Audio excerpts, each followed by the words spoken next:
Bapak Ibu, saya buka dengan pantun. Berlibur ke Tanjung Bina, naik kapal selam. Nunggunya di pinggir dermaga. Ketika ada yang mengucap salam, harap dijawab dengan lantang dan bertenaga.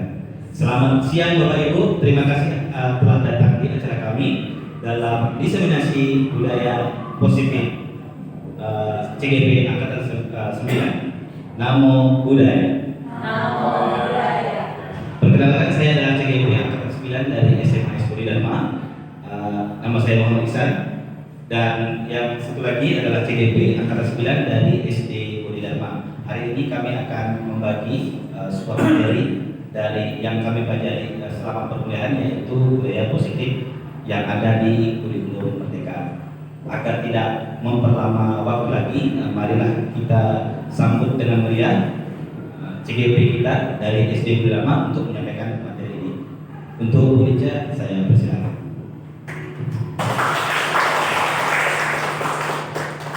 Terima kasih Pak Ihsan.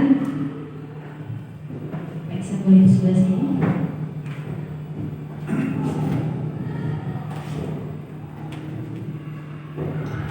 Namo Sang Hyang Adi Budaya, Namo Buddhaya. Selamat siang dan salam sejahtera buat kita semua. Suatu berkat rahmat Tuhan yang sungguh luar biasa yang kita rasakan, kita dapat berkumpul pada siang hari ini dalam keadaan sehat dan tetap semangat. Yang saya hormati Bapak Kepala Sekolah SMA Budi Dharma, Bapak Widya Atmaja SHG, Bapak Dwi Ristianto SPD selaku Kepala Sekolah SD Budi Dharma. Terima kasih buat waktu yang sudah diberikan kepada kami. Kami mengucapkan terima kasih banyak untuk partisipasi kerjasama Bapak Ibu yang sudah hadir memenuhi undangan kami pada siang hari ini.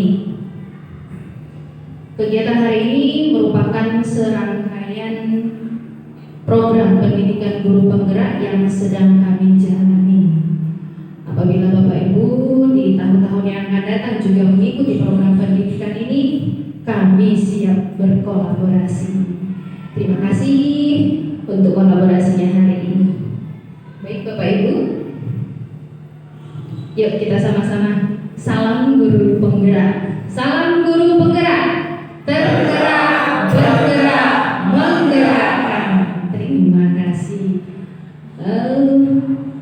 Ini Bapak fasilitator saya di dalam program peguru penggerak itu ada yang namanya Bapak fasilitator, Bapak Syahrijal SPD MPD, dan Ibu pengajar praktik saya, Ibu Ayu Setianingsih SPD, dan saya sebagai calon guru penggerak angkatan 9 dari Kota Batam.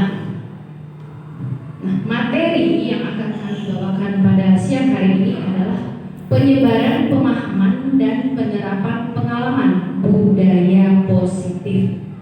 Dalam program guru penggerak, budaya positif ini merupakan modul, ada di dalam modul 1.4, dan masih banyak modul-modul yang akan kami lahap habis setelah ini. Adapun konsep inti dari budaya positif, yang pertama perubahan paradigma belajar, kedua disiplin positif, tiga nilai-nilai kebajikan, keempat kebutuhan dasar manusia, kelima motivasi perilaku manusia, keenam posisi kontrol guru, ketujuh keyakinan kelas, dan kedelapan segitiga restitusi. Nah, konsep inti budaya positif ini tidak lepas dari posisi kontrol ya sebenarnya Bapak Ibu. Boleh saya minta sebentar waktunya ya. Bapak yang 1212 yang ganjil boleh menutup tangan. Satu tangan di kepal. Bapak 1, Bapak 3, Ibu Belta, Pak Ari, Losekia, sama Miss Riris boleh di kepala tangannya. Satu saja boleh. Nah, sebentar Bapak Ibu yang tidak mengepal tangan, silakan dibuka kepala tangan teman yang di sebelahnya, boleh dibujuk boleh dirayu, boleh diintimidasi, boleh dimarahin, silahkan. Sampai kepala tangan tersebut terbuka. Terserah, Bapak Saka boleh buka siapa saja. Sambil dimarahin boleh. Diketok-ketok, dibujuk rayu, bisa. Ada. Pak Saka siapa yang dibuka? Pak Karno, tolong dibuka. Pak Saka silakan. Bujuk salah satunya. Tidak bisa? Tidak bisa Pak Arya? Bu Yaya bisa bujuk juga Lausetia? Tidak bisa. Coba dibujuk. Mungkin ada yang mau bujukannya dengan makanan. Ada yang bisa? Tidak ada yang bisa. Oh bisa. Ya, terima kasih. Nah, dari kegiatan tersebut kita dapat mengambil suatu pelajaran bahwa kita di posisi kontrol tersebut, ya, kita bisa membuka tangan tersebut atas rayuan, bujukan, intimidasi, bahkan marahan, ya. Karena dimarah atau dibujuk-bujuk, ayolah buka, ini ada makanan nih. Jadi posisi kontrol tersebut itulah kita sebagai guru. Kita mau membukanya atau kita tetap memegangnya, mengepalnya, walaupun apapun yang terjadi, itu adalah di kontrol guru tersebut. Ya Bapak Ibu, itu sebagai pembuka. Yang pertama materi kita adalah pembelajaran dengan paradigma baru. Pembelajaran dengan paradigma baru merupakan pembelajaran yang berorientasi pada penguatan kompetensi dan pengembangan karakter sesuai dengan dimensi profil pelajar Pancasila. Seperti yang kita sudah ketahui, ya, profil pelajar Pancasila ada 6. Coba Bu Riris satu. Profil pelajar Pancasila: beriman, bertakwa kepada Tuhan Yang Maha Esa dan berakhlak mulia. Kedua Bu Yaya, mandiri. Ketiga Hauske, benar kritis. Keempat Bu Dwi, kreatif.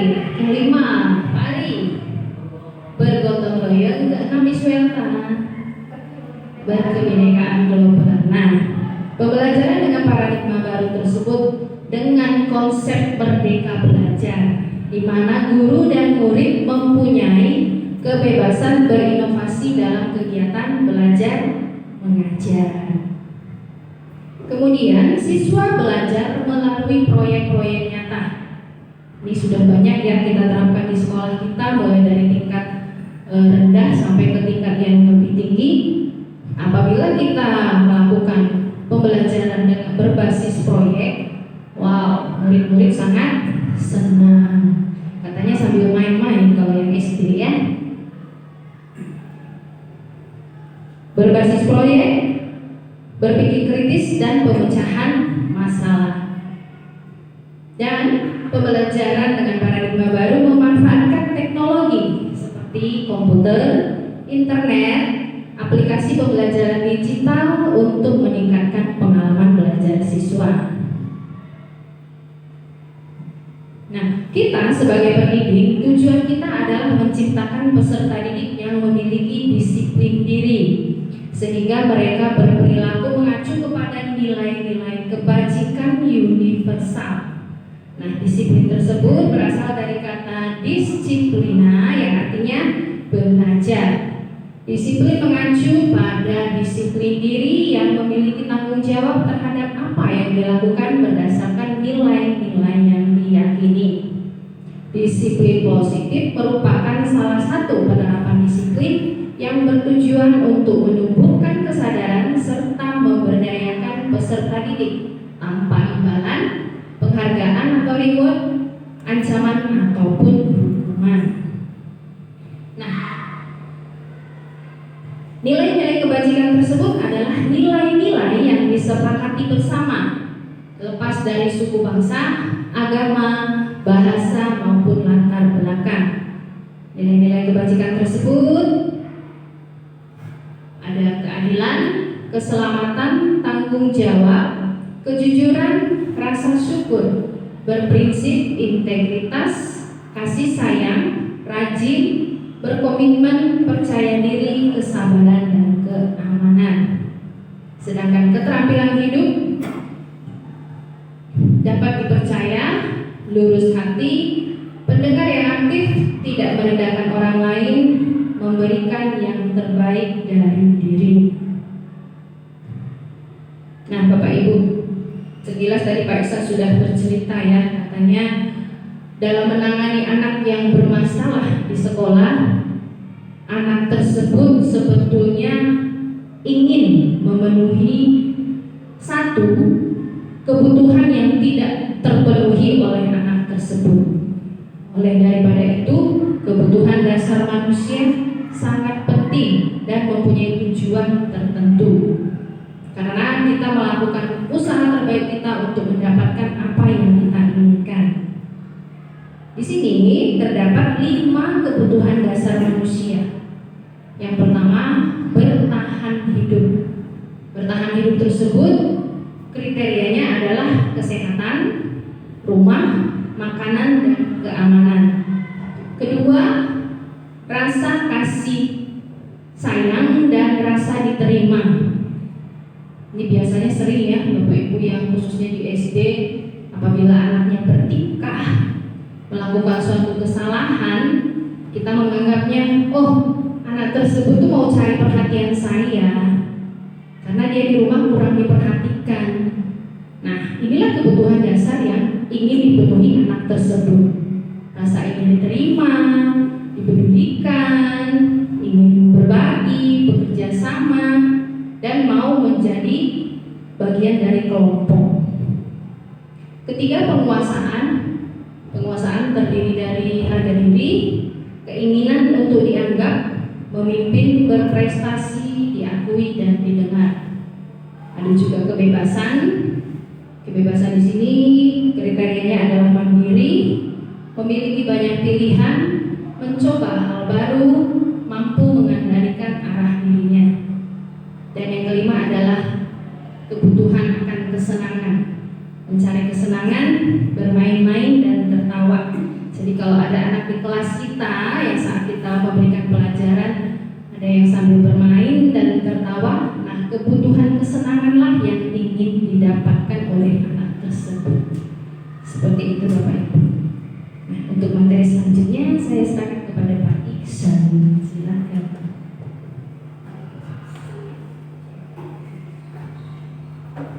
Oke, terima kasih Bu Ica.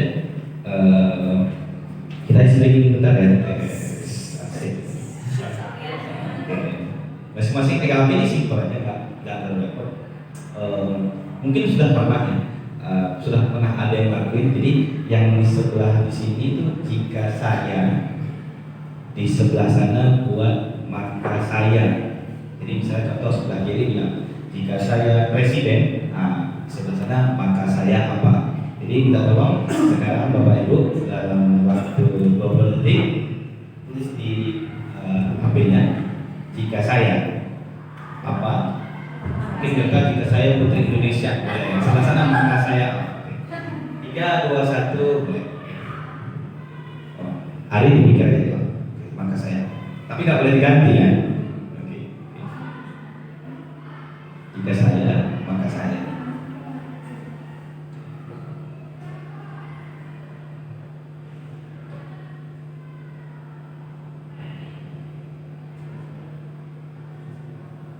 Jika saya Ari Peter pengen panggil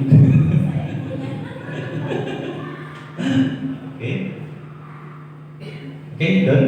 Oke, kita coba dari Wisata dulu. Oke, ya. Oke, kita mulai.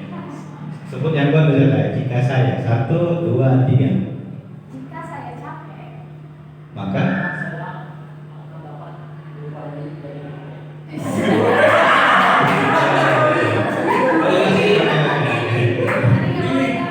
ganti ya. Oke, sekarang gini. 1, 2,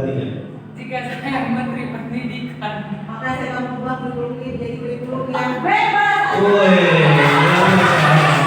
bisa nyambung ya, luar biasa. Setengah nomor 1, 2, 3. Jika saya tulus.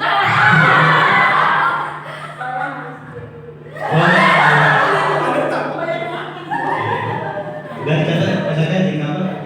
Maka 1, 2, 3. Jika saya itu.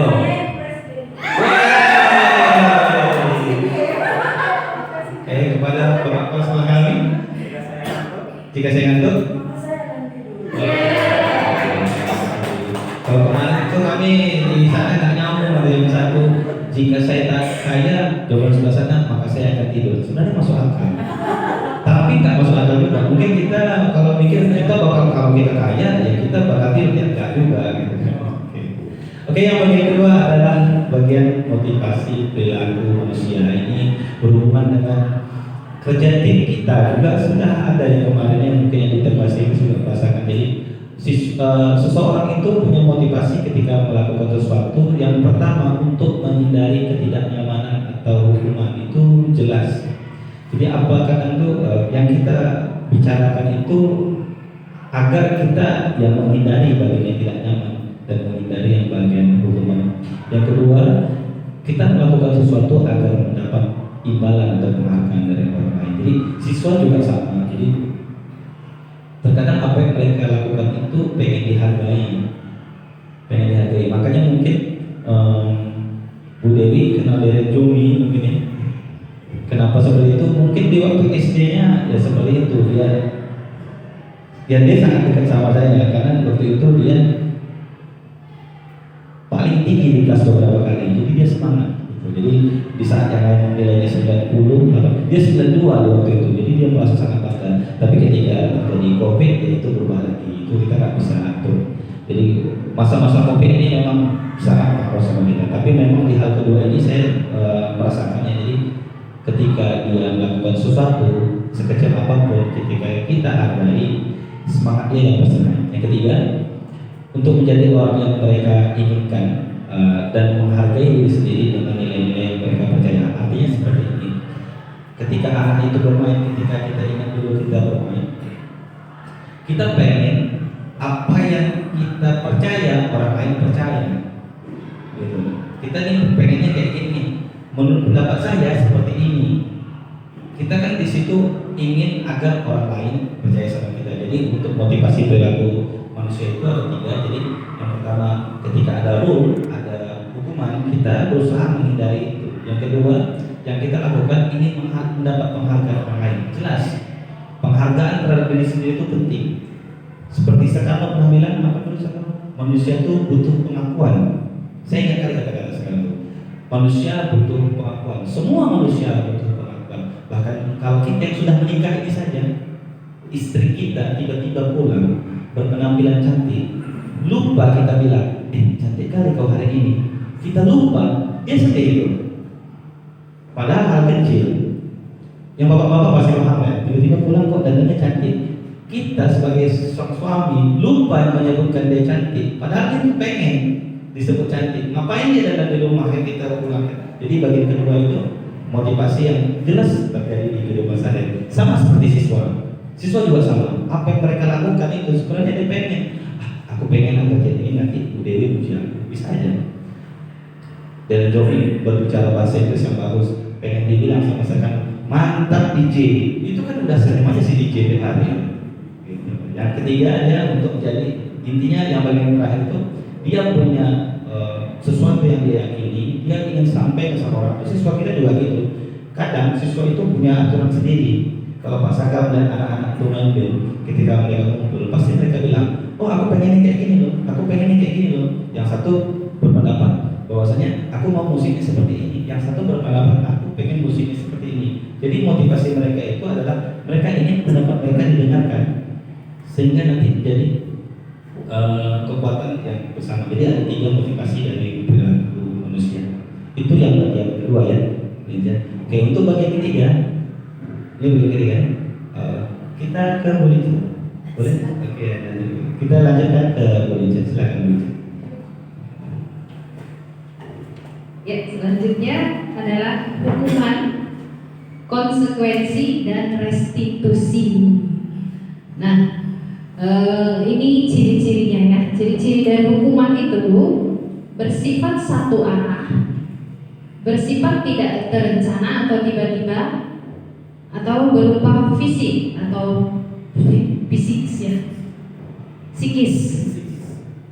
Nah, konsekuensi sudah terencana atau sudah disepakati, sudah dibahas dan sudah disetujui oleh murid dan guru. Dan restitusi yang ketiga, murid belajar bertanggung jawab untuk perilakunya. Murid atau anak belajar memecahkan masalah. Nah, Bapak Ibu, di dalam pembelajaran kita sehari-hari yang mana kita sudah terapkan? Apakah hukuman, konsekuensi, atau restitusi? Yo, jujur nih, yang lebih banyak dilakukan. Contohnya kalau tiba-tiba nih kita mau upacara, kita udah berbaris di lapangan, anak nggak pakai atribut, udah kamu sana berdiri sana. Nah, itu termasuk hukuman, konsekuensi, atau restitusi? Ada yang bisa berpendapat? Hukuman ya, dan kita sering menerapkannya, tidak terencana, tiba-tiba, dan bisa berupa hukuman fisik. Nah, yang terbaik yang harus kita lakukan menurut saya dan berdasarkan modul yang sudah kami pelajari, yang terbaik itu adalah restitusi. Jadi murid itu belajar untuk bertanggung jawab untuk perilakunya. Kita tidak bisa bilang, oh anak ini bermasalah. Memang banyak anak yang melakukan kesalahan di sekolah. Nah, apabila anak tersebut melakukan kesalahan, anak tersebut harus bertanggung jawab atas perilakunya. Dan anak tersebut juga punya solusi untuk memecahkan masalahnya. Kita lanjut. Nah, di sini ada 5 posisi kontrol guru. Nah, yang pertama sebagai penghukum, kedua pembuat merasa bersalah, ketiga teman, keempat pemantau, dan kelima manajer. Bapak Ibu di posisi yang mana nih kira-kira? Belum tahu ya. Kalau penghukum ya dulu saya sering. Paling banyak kayaknya dari kelima ini saya sering melakukan yang 4. Mulai dari penghukum, rasa bersalah, teman, pemantau. Nah, kita lihat ya, Bapak Ibu ada di posisi yang mana. Ini contoh dari satu kasus apabila siswa datang terlambat ke sekolah. Kalau saya sebagai penghukum, saya akan bilang ke anak tersebut, lari lapangan 5 kali putaran. Jelas ya, di situ saya sebagai penghukum secara fisik dan tidak terencana dan tidak saling menyetujui. Anak tersebut saya tidak mau tahu gitu, mau dia setuju atau tidak, yang penting dia lakukan apa yang saya katakan. Itu saya sebagai penghukum. Nah, apabila saya pembuat rasa bersalah, saya akan ngomong begini ke anak tersebut. Berapa kali ibu sudah bilang ke kamu selalu saja kecewakan ibu. Pernah nggak Bapak Ibu lakukan seperti itu? Sering ya? Atau gini yang lebih biar melo gitu, biar istilahnya anaknya tersebut tersentuh hatinya. Saya suka ngomong gitu.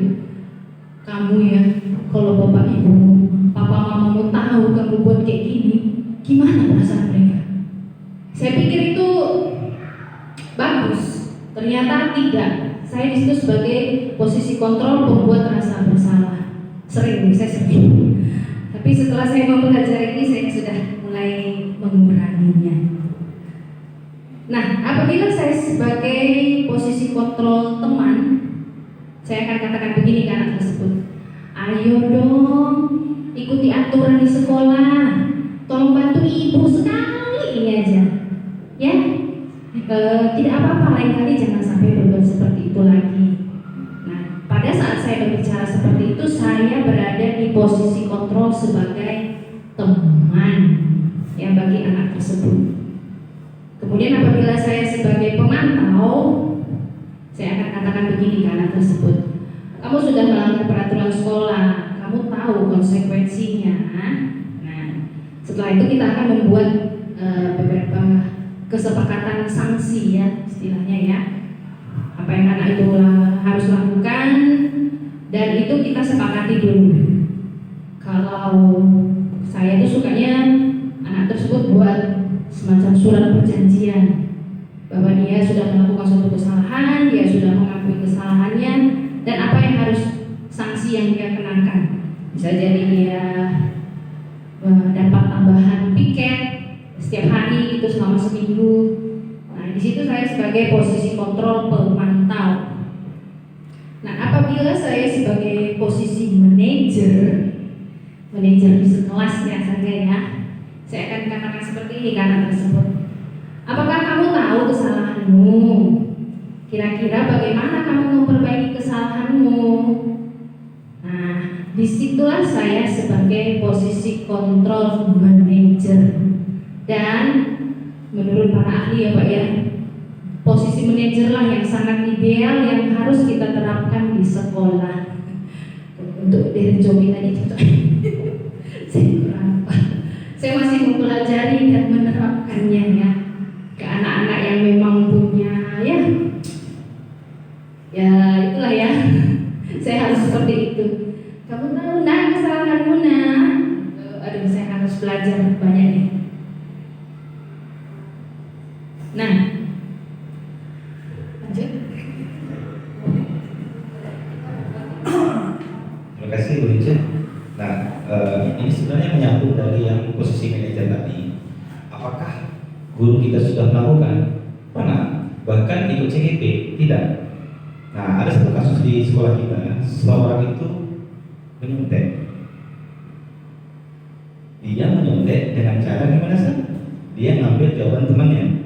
Nah, di posisi itu dia tidak mengaku. Cuman kekurangannya itu ada beberapa kekurangan kalau secara teoritis. Jadi kayak ada hal yang memang harus dilakukan terlebih dahulu baru ke sana. Jadi anak itu menyontek ya di SMA kelas 11. Jadi kita nggak hukum ya, kita nggak hukum. Sekarang juga yang aktivitas. Ya, ditanya dulu bagaimana bertanya sampai dia mengaku. Tapi harus dia mengaku sendiri. Ketika dia sudah mengaku, baru ditanya, kira-kira kamu tahu nggak kamu di sana? Saya tahu saya salah. Baru dijelaskan yang panjang lebar, baru ditanya, kira-kira kamu konsekuensi yang mau kamu lakukan apa? Dia yang sebutkan saya mau seperti ini, saya mau seperti ini, saya mau seperti ini. Jadi sebenarnya mayoritas guru kita kalau saya perhatikan semuanya sudah melakukan 1 kali, 2 kali, 3 kali. Tapi kadang di kondisi tertentu, ya, karena memang kita dididik dari yang dulunya sistemnya penghukum, lari,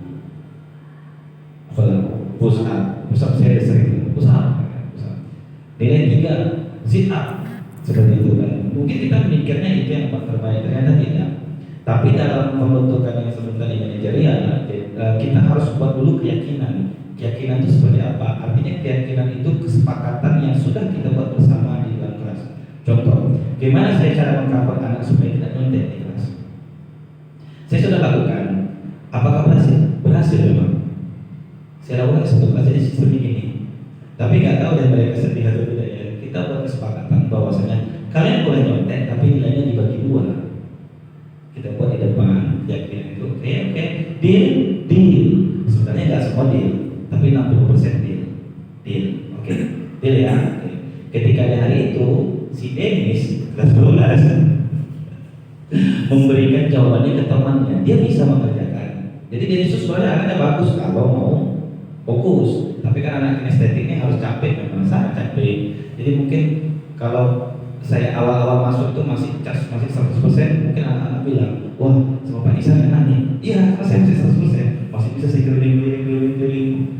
Tanya jawab yang saya berapa nilai dari awal-awal. Karena saya masih 100%, itulah kekurangan kita. Makin bulan drop, nanti impor lagi, terus lagi 100%. Jadi dia memberikan soal sama temannya, oke ini kamu 100, saya bagi 2 ya, sama si Septrianto. Terus jadi terus matanya berlinang. Mata. Tapi dia nggak bisa memberikan argumen karena itu udah kesepakatan kita di awal. Nah, kesepakatan kita di awal. Kesepakatan itulah yang dia nanti mengikat dirinya sendiri. Kesepakatan itu dari dirinya sendiri, mengikat dirinya sendiri. Artinya dia nggak bisa tolak karena omongan dia. Di pertemuan selanjutnya apakah dia melakukan hal itu lagi? Enggak. Tapi memang di awal kita harus tunjukkan. Oh ya, kita buat kesepakatan kelas mau kayak gimana? Kalau ulangan harus begini. Kalian setuju? Gimana? Saya tanya ini. Bagaimana kalau ada seseorang yang nyontek? Apa kira-kira konsekuensi yang bagus? Kasih nolak kan terlalu ekstrim. Kalau nol itu terlalu ekstrim kan biasanya itu jatuhnya ke hukuman. Oke, ini aja boleh nyontek, tapi nilai dibagi 2. Kalau 3 yang kerjasama nilai dibagi 3, diambil nilai tertinggi. Yuk, jangan gitu Pak. Setuju nggak kira-kira? Setuju. Berhasil, jadi berhasil. Tapi memang susahnya itu kalau anak-anak kita ini namanya siswa yang peserta didik. Tiap hari harus kita tunjukkan, setiap PH ini keyakinan kelas kita loh. Oh ya, tiap hari saya mau PH ini keyakinan kelas kita loh. Ya. Jadi saya buat seperti itu di anak SMA dan memang ternyata mereka tak ngerti lagi. Saya bilang sama siswa kami ini sesuai dengan kurikulum mereka, kita nggak masalah nilai itu 2, 3, 4 nggak masalah sebenarnya. 2, 3, 4, 5 itu nggak masalah. Yang jangan tuh 0. 0 itu berarti tidak ada usaha. Kalau di 2, 3, 4 ya udah nggak apa-apa kan kita bisa bantu. Yang penting sikapnya baik seperti itu. Jadi pembentukan keyakinan kelas itu yang pertama nanti cara buatnya kita buat sifatnya abstrak dulu. Jadi anak-anak tuh kasih dulu kesempatan. Mau peraturan kelas gimana? Jangan ribut, itu kan abstrak ya. Jangan ribut. Yang kedua misalnya kedua gimana? Kabel nyontek. Nah, nanti itu bentuknya abstrak. Setelah selesai abstraknya masuk berupa pernyataan universal, baru diubah ke pernyataan positif. Artinya jangan ribut apa? Nanti diubah ke pernyataan universal. Dalam pembelajaran siswa harus tenang, baru diubah ke pernyataan positif lagi yang lebih baik kata-katanya. Dalam mengikuti pembelajaran siswa harus mendengarkan guru dan tidak boleh berbicara dengan lain. Aduh buat lagi yang positifnya. Jadi membutuhkan keyakinan kelas itu dimulai dengan kata-kata abstrak siswa, random aja. Jangan tidur, jangan begini, jangan makan, jangan main balon. Nah ini sekarang anak-anak jangan main balon nih. Saya berarti mereka beli balon lagi. Dan jangan bikin info ada balon. Iya balon ini. Tapi mereka nggak pakai ini, mereka pakai tangan, ya kan? Itu bisa kita buat tuh. Jangan main balon kan bisa aja. Tapi kita buat jangan melakukan hal di luar pembelajaran ketika pembelajaran sedang dilaksanakan. Itu kalau positif terakhirnya. Yang keempat sesuai dengan kondisi kelas dan sekolah sehingga mudah diterapkan. Kita nggak bisa lakukan kegiatan aturan yang ada di sekolah ini di sekolah lain, itu yang pasti beda. Bahkan untuk visi misi di modul 1.3 sebelumnya, visi misi sekolah kita sama sekolah lain beda. Kalau di sekolah ini mungkin secara akademik lumayan baik, gitu kan? Jadi kita arahnya ke prestasi. Sekolah lain kelas 4 aja bacanya mengeja. Jadi otomatis kan mereka harus ke literasi. Jadi memang berbeda. Yang terakhir semua warga kelas sekolah harus melibatkan membuat keyakinan ini pasti karena peraturan dari mereka untuk mereka. Nanti baru kita tempel di depan. Oke, yang terakhir segitiga restitusi. Nah, segitiga restitusi ini sebenarnya sudah dijelaskan di sebelumnya. Jadi untuk menyelesaikan masalah anak ada 3 hal yang harus kita lakukan. Yang pertama, kita stabilkan identitinya dulu. Stabilkan identiti anak itu ketika datang, mungkin harus praktek nanti kita. Anak itu ketika datang, yang pertama itu anggaplah guru ini kan, wah, Francesco silakan masuk kelas sudah getar kaki ini. Dalam hatinya mungkin dari atas sudah berpikir, apalah alasan itu? Ya, sama kayak sekarang juga waktu manggil siapa sih namanya dulu? Yang itu yang anak kelas 11 itu lupa anak kelas 11 yang kelas Inggris itu. Ketika saya panggil kan kayak gitu, langsung duduk dia langsung gini. Kamu tahu kenapa saya panggil ke sini? Ya, itu memang yang bisa kamu lakukan itu memang real segitiga restitusi. Yang pertama, seingat saya sekarang bilang ini, Jesslyn, semua orang itu punya salah, ya. Tapi Bapak mau kamu mengakui kesalahanmu. Gak apa, saya tapi dia tak ngotot. Enggak. Kenapa? Karena ada ketakutan di situ. Tapi kan berjuang dia terus, menguatkan dia.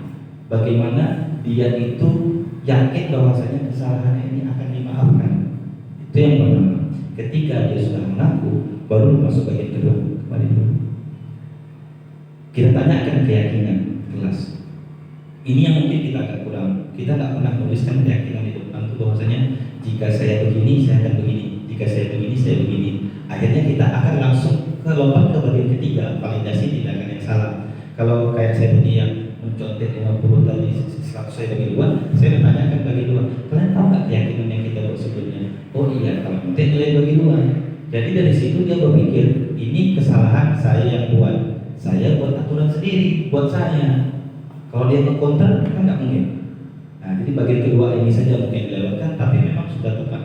Kamu tahu kan? Jadi kita kuatkan keyakinan dulu, kita tahu dia keyakinannya itu apa, dia tahu bahwasanya nyontek itu salah. Barulah kita ke bagian ketiga.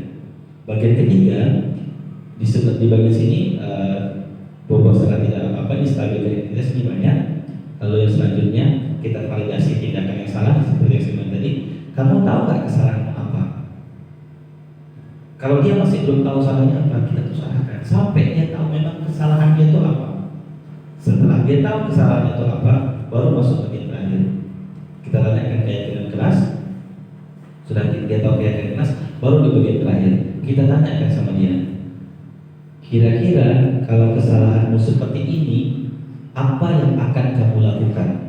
Jadi di posisi manajerial, apa yang akan kamu lakukan? Ketika dia memberikan pernyataan saya akan melakukan ini, otomatis kan dia akan punya tanggung jawab sendiri. Jadi di sistem manajerial di kurikulum penggerak ini, kurikulum merdeka ini, jadi jangan sampai kita seperti dulu kayak kamu nggak siap ini, kamu harus ini. Nah, tanpa kita menunjukkan keyakinan dulu. Kalau keyakinan itu kan kita tunjukin dulu nih aturan-aturannya. Dia yang buat, otomatis kalau kita beritahu konsekuensi ini, dia pasti terima. Oke, terima kasih untuk hari ini. Bu Ica, silakan bantu tutup. Ya, Bapak Ibu, kita sudah di penghujung acara kita, kegiatan kita. Dengan berakhirnya materi tentang segitiga restitusi, berakhir pula pertemuan kita hari ini. Kami mengucapkan terima kasih banyak atas partisipasi Bapak Ibu, kerjasama Bapak Ibu, dan dukungan Bapak Ibu, khusus Bapak Kepala Sekolah.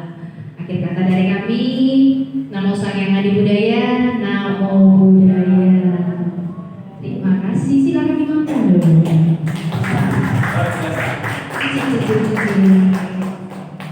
Tidak ada sesi. Kita lanjutkan ke Widja, silakan Widja. Ya, selanjutnya adalah hukuman, konsekuensi, dan restitusi. Nah, ini ciri-cirinya ya. Ciri-ciri dan hukuman itu bersifat satu arah, bersifat tidak terencana atau tiba-tiba, atau berupa fisik atau psikis ya, psikis. Nah, konsekuensi sudah terencana atau sudah disepakati, sudah dibahas dan sudah disetujui oleh murid dan guru. Dan restitusi yang ketiga, murid belajar bertanggung jawab untuk perilakunya. Murid atau anak belajar memecahkan masalah. Nah, Bapak Ibu, di dalam pembelajaran kita sehari-hari yang mana kita sudah terapkan? Apakah hukuman, konsekuensi, atau restitusi? Yo, jujur nih, yang lebih banyak dilakukan. Contohnya kalau tiba-tiba nih kita mau upacara, kita udah berbaris di lapangan, anak nggak pakai atribut, udah kamu sana begini sana. Nah, itu termasuk hukuman, konsekuensi, atau restitusi? Ada yang bisa berpendapat? Hukuman ya, dan kita sering menerapkannya. Tidak terencana, tiba-tiba, dan bisa berupa hukuman fisik. Nah, yang terbaik yang harus kita lakukan menurut saya dan berdasarkan modul yang sudah kami pelajari, yang terbaik itu adalah restitusi. Jadi murid itu belajar untuk bertanggung jawab untuk perilakunya.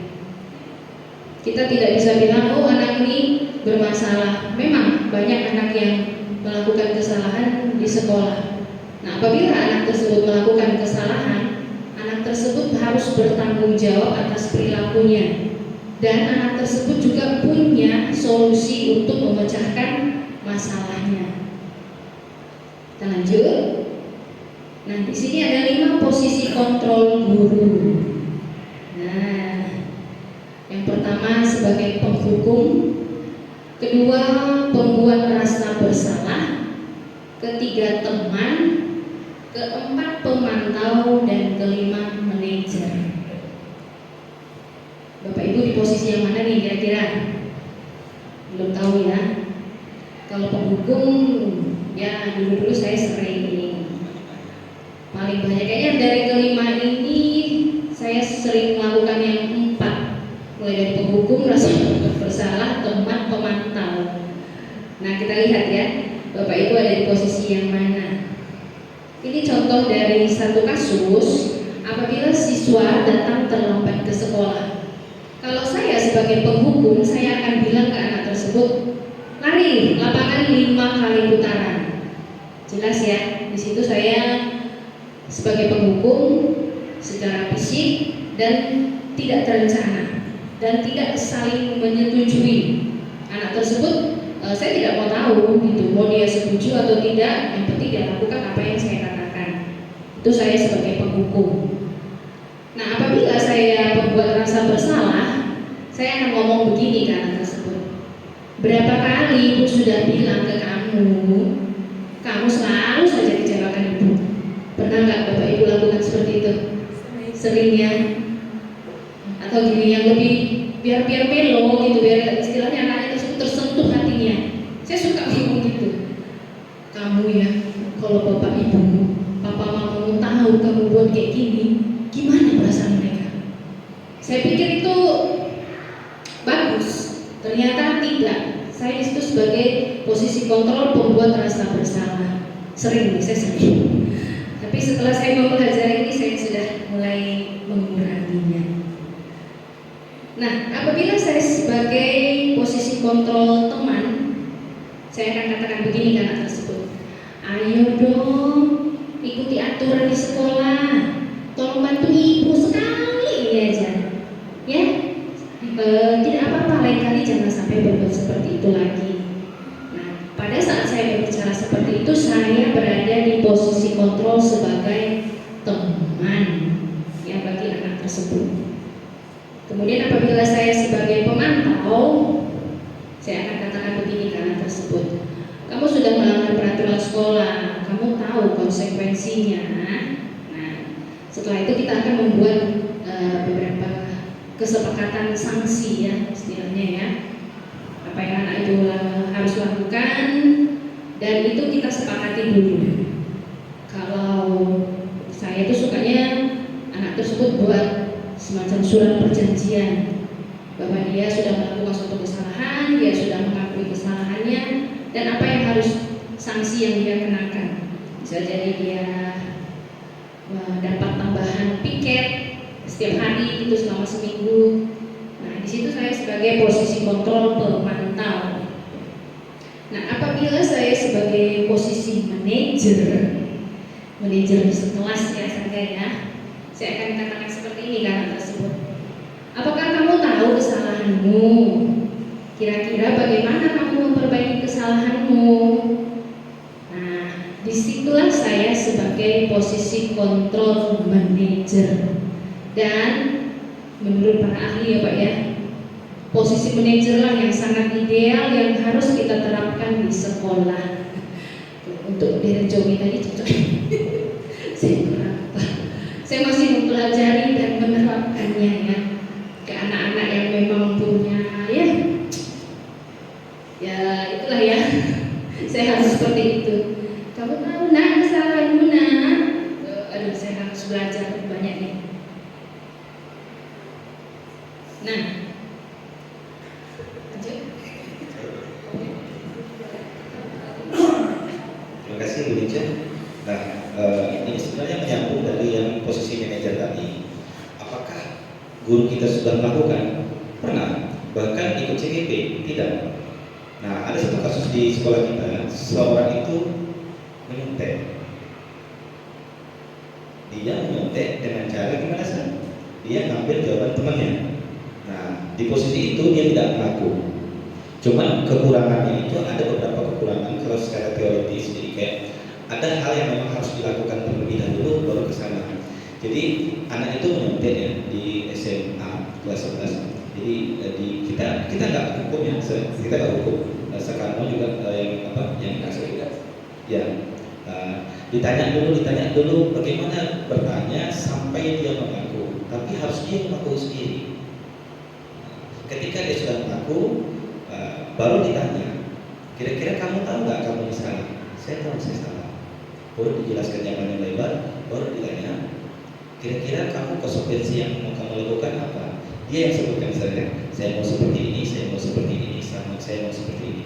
Jadi sebenarnya mayoritas guru kita kalau saya perhatikan semuanya sudah melakukan 1 kali, 2 kali, 3 kali. Tapi kadang di kondisi tertentu ya, karena memang kita dididik dari yang dulunya sistemnya penghukum. Lari, push up saya udah sering push up. Nilai 3 sit up seperti itu kan. Mungkin kita mikirnya itu yang terbaik, ternyata tidak. Tapi dalam pembentukan yang sebentar di manajerial, kita harus buat dulu keyakinan. Keyakinan itu seperti apa? Artinya keyakinan itu kesepakatan yang sudah kita buat bersama di dalam kelas. Contoh, gimana saya cara mengcover anak supaya tidak nyontek di kelas? Saya sudah lakukan. Apakah berhasil? Berhasil memang. Saya lakukan di 1 kelas jadi sistem ini. Tapi nggak tahu dia mereka sedih atau tidak ya. Kita buat kesepakatan bahwasanya kalian boleh nyontek, tapi nilainya dibagi 2. Kita buat di depan, yakin itu oke, deal. Sebenarnya nggak semua deal, tapi 60% deal, oke, deal ya. Okay. Ketika di hari itu si Dennis Resbonas memberikan jawabannya ke temannya, dia bisa mengerjakan. Jadi Dennis itu sebenarnya anaknya bagus kalau mau fokus, tapi kan anak estetik ini harus capek, memang sangat capek. Jadi mungkin kalau saya awal-awal masuk itu masih 100%, mungkin anak-anak bilang, wah sama Pak Iksan enak nih. Iya, karena saya masih 100%, masih bisa saya keliling. Tanya jawabnya aja berapa nilai dari awal-awal. Karena saya masih 100%, itulah kekurangan kita memang. Makin bulan bro, nanti libur naik lagi, ngecas lagi 100%. Jadi dia memberikan soal sama temannya, oke, ini kamu 100, saya bagi 2 ya, sama si Septrianto. Terus dia diam, terus matanya berlinang. Tapi dia nggak bisa memberikan argumen karena itu udah kesepakatan kita di awal. Nah, kesepakatan itulah yang dia nanti mengikat dirinya sendiri. Kesepakatan itu dari dirinya sendiri, mengikat dirinya sendiri. Artinya dia nggak bisa tolak dong, karena omongan dia. Di pertemuan selanjutnya apakah dia melakukan hal itu lagi? Enggak. Tapi memang di awal kita harus tunjukkan, oh ya kita buat kesepakatan keras, mau kayak gimana? Kalau ulangan harus begini. Kalian setuju? Gimana? Saya tanya, bagaimana kalau ada seseorang nyontek? Apa kira-kira konsekuensi yang bagus? Kasih 0 Pak, kan terlalu ekstrim. Kalau 0 itu terlalu ekstrim kan, biasanya itu jatuhnya ke hukuman. Oke, gini aja, boleh nyontek, tapi nilai dibagi 2. Kalau 3 yang tidak sama, nilai dibagi 3. Diambil nilai tertinggi. Jangan gitu loh Pak. Setuju kan kira-kira? Setuju. Berhasil, jadi berhasil. Tapi memang susahnya itu kalau anak-anak kita ini namanya siswa yang peserta didik, tiap hari harus kita tunjukkan setiap PH ini keyakinan kelas kita loh. Oh iya, tiap hari saya mau PH ini keyakinan kelas kita loh ya. Jadi saya buat seperti itu di anak SMA dan memang ternyata mereka tak ngerti lagi. Saya bilang sama siswa kami, sesuai dengan kurikulum mereka, kita tak masalah nilai itu 2, 3, 4 tak masalah sebenarnya. 2, 3, 4, 5 itu tak masalah. Yang jangan tuh 0 itu berarti tidak ada usaha. Kalau di 2, 3, 4 ya udah nggak apa-apa, kan kita bisa bantu. Yang penting sikapnya baik seperti itu. Jadi pembentukan keyakinan kelas itu yang pertama nanti cara buatnya kita buat sifatnya abstrak dulu. Jadi anak-anak tuh kasih dulu kesempatan. Mau peraturan kelas gimana? Jangan ribut, itu kan abstrak ya. Jangan ribut. Yang kedua misalnya gimana? Kalau nyontek. Nanti itu bentuknya abstrak. Setelah selesai abstraknya, masuk berupa pernyataan universal, baru diubah ke pernyataan positif. Artinya jangan ribut apa? Nanti diubah ke pernyataan universal. Dalam pembelajaran, siswa harus tenang. Baru diubah ke pernyataan positif lagi. Yang lebih baik kata-katanya. Dalam mengikuti pembelajaran, siswa harus mendengarkan